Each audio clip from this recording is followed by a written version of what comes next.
একে অপরের সাথে প্রতিযোগিতা করে দৌড়াও। দৌড় প্রতিযোগিতা বুঝেন তো? পিছন দিকে দৌড়ায় নাকি সামনে দৌড়ায়? সামনে দৌড়ায়। কেউ যদি একটু পিছনে পড়ে যায় তাহলে ফুলের মালা ট্রফিটা সে আর পাচ্ছে না। তা আল্লাহ তো আপনাকে দৌড়ের হুঁশেল বাজিয়ে দিয়েছে। ওয়াসারি ইলা মাগফিরাতিন, আমি দৌড়াইতেছি কোন দিকে আর আল্লাহ দৌড়াইতে বলে কোন দিকে। এখানেই হচ্ছে এই ব্র্যাকেটের কথা। কেন এই ব্র্যাকেটটা রইল? আমি ওভাবে দৌড়াইতে, যেদিকে আল্লাহ বলেছে সেদিকে আমি দৌড়াইতে পারি নাই। ওয়াসারি ইলা মাগফিরাতিন মির রাব্বিকুম, তুমি দৌড়াও, প্রতিযোগিতা করে দৌড়াও। মুসাবাকাত আলেমুল আমাকে ভালো বুঝবেন, পরস্পর মধ্যে প্রতিযোগিতার ভিত্তিতে দৌড়াও। মাগফিরাতের আর জান্নাতের, সেই জান্নাতের বৈশিষ্ট্য বলা হয়েছে আসমান জমিন পরিমাণ বিস্তৃত, বিশাল জান্নাত। এক 5 কাঠা জমির জন্য কোনখানে হয় কিনা? হয় কিনা বলেন? একটি বেত্র যদি জান্নাতে রাখা হয়, একটা বেত্র কতটুকু জায়গা নেয়?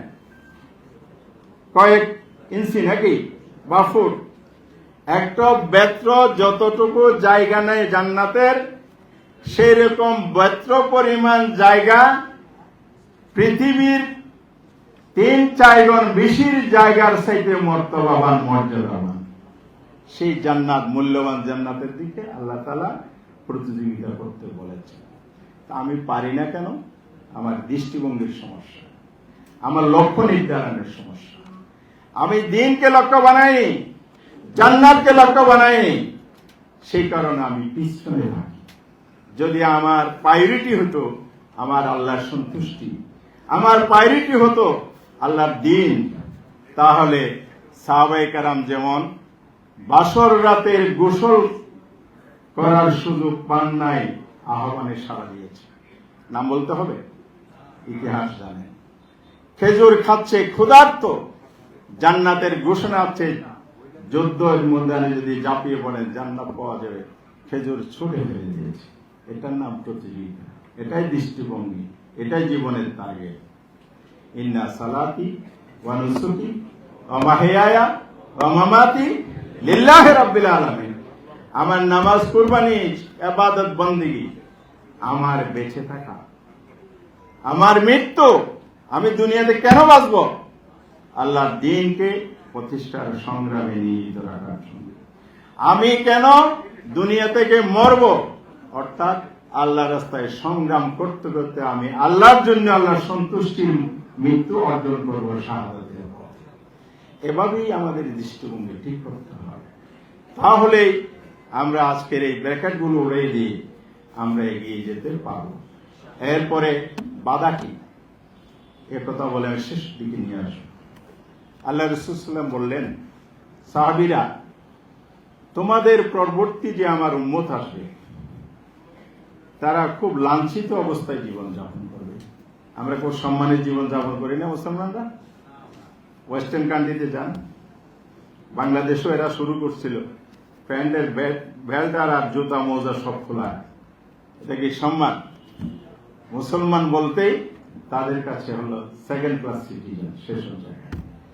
তো যাই হোক, এরা অপমানিত হবে শুধু না, লাঞ্ছিত, নির্যাতিত হবে, পরাজিত হবে। তারা বললেন, সাহাবায়ে কেরাম, ইয়া রাসূলুল্লাহ, ওনারা কি সংখ্যায় কম থাকবে? বলে না, তারা সংখ্যায় তোমাদের চাইতে বেশি থাকবে। তাহলে তারপরে আমাদের বাইরা কেন লাঞ্ছিত হবে, পরাজিত হবে মুসলিম উম্মাহ? এর কারণ আল্লাহ রাসূল বলেছেন, সেটা হচ্ছে ওয়াহান। মা হিয়াল ওয়াহান ইয়া রাসূলুল্লাহ? ওয়াহান কি? ওয়াহান হচ্ছে, আল্লাহ রাসূল হাদিসে ব্যাখ্যা করতেছেন, হুব্বুদ দুনিয়া ওয়া কারাহিয়াতুল মউত। দুটি জিনিস বললেন। কটি? একটি কি? দুনিয়ার প্রতি অতি প্রীতি, ভালোবাসা, দুনিয়ার আকর্ষণ। দুনিয়াকে প্রায়োরিটি দেবে তারা, দুনিয়া পূজারি হবে, দুনিয়ার ভোগ বিলাসের মধ্যে মত্ত থাকবে, দিনকে তারা ভুলে যাবে। দিনের পথে ডাক দিলে তারা সাড়া দিবে না, আর দুনিয়ার প্রয়োজন যখন যেদিকে সেদিকে ছুটে বেড়াবে। সেকেন্ড ওয়া কারাহিয়াতুল মউত। দ্বিতীয় হচ্ছে মৃত্যুর ভয়। তারা মৃত্যুকে ভয় পাবে। সাহাবায়ে কেরামরা শাহাদাতের মৃত্যুর মধ্যে নতুন জীবন খুঁজে পেয়েছে। শাহাদাত হচ্ছে মৃত্যুহীন জীবন। ওয়ালা তাকুলু লিমান ইউকতালু ফি সাবিলিল্লাহ আমওয়াত বাল আহইয়া। কোরআন তারা সেভাবে বুঝেছিল। আর আমরা যখন বিগত দিনগুলো পর্যালোচনা করি, ডাক দিলে আলহামদুলিল্লাহ ঢাকা সিটির বিশাল মিছিল হতো, কিন্তু সবাই আসলে তার 10 গুণ হতো। কথা কি সঠিক বললাম? তাহলে কিছু অংশ আছে হয় দুনিয়াবি ব্যস্ততা ছিল, অথবা আমাদেরকে মৃত্যু ভয় পেয়ে বসেছিল। এবং অনেক লোক আমরা সালাম দিতাম, আসতে চাইতাম, বলে যে ভাই অন্য সময় আসি, কারণ আমরা যেন একটা অ্যাটম বোমা। অ্যাটম বোমা দেখলে যেমন ভয় পায়। ইসলামী সাহিত্য, আমি এই মতিঝিলের অফিসে আমাদের পেশাজীবীদের একটা দাওয়াতি পক্ষে মহানগরী থাকতে এখানে গ্রুপ কন্ট্যাক্টে গিয়েছিল। একজন অফিসারকে এত বড় তাফসীর সহ অন্যান্য বই নিয়ে গিফট করলাম। অন্য সময় আমার মনে আছে এই লোক ফোন করে আমার থেকে জামাতের ডায়েরি চাইত, যখন আমরা ক্ষমতার অংশীদার ছিলাম। আর যখন এই দুঃসময়ে গেলাম, তিনি আমার কাছে করুর হাতে, বিনয়ের হাতে বললেন যে ভাই এগুলো নিয়ে যান। তো ওনার টেবিলে যেন আমি একটা অ্যাটম বোমের প্যাকেট রেখে আসছি। রাস্তায় সালাম দিলে বলতো যে এড়িয়ে চলতো, জবাব দিত না। পরশুদিন ফজরের নামাজের পরে দাঁড়াইলাম, একেবারে একসাথে কমপক্ষে 30-40 জন হবে, 2-3 গ্রুপে দৌড়ে এসে মোলাকাত খোলা হল। ভালোবাসা আছে ভাই, আলহামদুলিল্লাহ, এটা আমাদের নিয়ামত। কিন্তু সেই ভালোবাসাটা বিগত কিছুদিন পাইনি, হয়তো মনের মধ্যে ছিল। কথা কি বোঝা গেছে? মনের মধ্যে ছিল, লোকায়িত। এটা এখন লোকায়িত ছিল বলেই তো এখন প্রকাশ হয়েছে। ছিল না আমি বলবো না, কিন্তু সাহস, ভয়। বাংলাদেশের জনগণ ভয়কে জয় করেছে। মৃত্যুর সামনে, গুলির সামনে বুক পেতে দিয়েছে আবু সাঈদ। সেদিন আন্দোলনের মোড় ঘুরিয়েছে।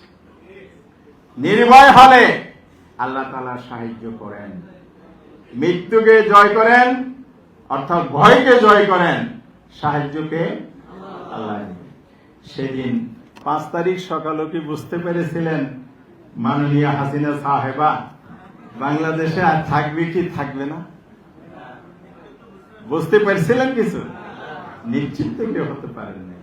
আমাদেরকে তো ফোন করে জিজ্ঞেস করছেন অনেকে, ভাই কি হইতে যাচ্ছে, তাই না? কিন্তু আলহামদুলিল্লাহ বান্দারা যখন বুক পেতে দিয়েছে, 1.5 মাসের শিশুকুলে যখন মা হাজির হয়েছে, আল্লাহ তাআলা কি আর বসে থাকতে পারেন? হাজার হাজার তরুণ, বৃদ্ধ, শিশু, 35 জনের উপরে শিশু হত্যাকাণ্ড হয়েছে। কি নির্মম অমানবিকতা! তারা মানবতা বিরোধী অপরাধের বিচার করে। এখন ইনশাআল্লাহ সেই আইনে এই সরকার সিদ্ধান্ত নিয়েছে, সেই আইনে তাদের বিচার বাংলার মাটিতে হবে, কাউকে ছাড় দেয়া হবে না অপরাধে। এই জন্য বলতে চাই, বান্দা যখন তার সর্বশক্তি নিয়ে বেপরোয়া হয়ে রাস্তায় নামে, আল্লাহ তাআলা ওয়াদান হাক্কান আলাইনা নাসরুল মুমিনিন, আল্লাহর ঘোষণা, তখন বান্দার প্রতি সাহায্য করা, মুমিনদের সাহায্য করা আমার ওয়াদা, আমি বাধ্য হয়ে যাই। তা আল্লাহ তাআলা যদি সেদিন সাহায্য না করত, আমি সেদিন ক্যান্টনমেন্টে যাওয়ার সময় আমি জামাত আহ্বান করেছিলেন, দাওয়াত পেয়েছিলাম, রাস্তায় তো আগাইতেই পারিনি। হাজার হাজার লক্ষ জনতার দল নেমেছে।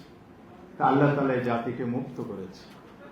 সেই মুক্ত বাংলাদেশে আর কি পিছনে থাকবো?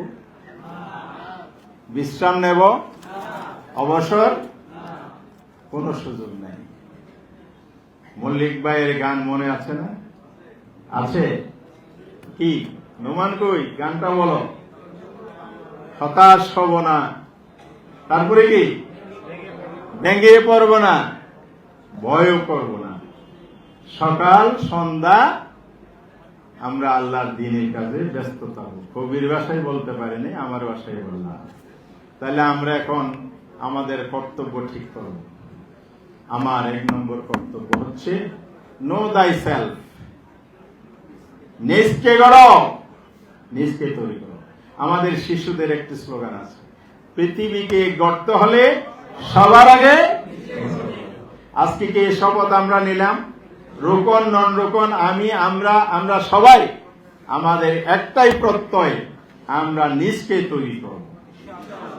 আমরা ফিদ দুনিয়া হাসানা ওয়া ফিল আখিরাতে হাসানা। আমরা আল্লাহর নবীর খলিফা সাহাবায়ে কেরাম যেমন দিনে গোরসবার রাতে জায়নামাজ, এই প্রবাদ আছে কি নাই, এই ইতিহাস আছে কি নাই, আমরা সেই চরিত্রের অধিকারী হব। জ্ঞানের জগতে আমরা সেরা হব। আমরা যেদিন জ্ঞান চর্চা ছেড়েছি সেদিন আমাদের পরাজয়ের সূচনা হয়েছে। স্পেনের ইতিহাস পড়ুন, দাওয়া এবং নলেজ।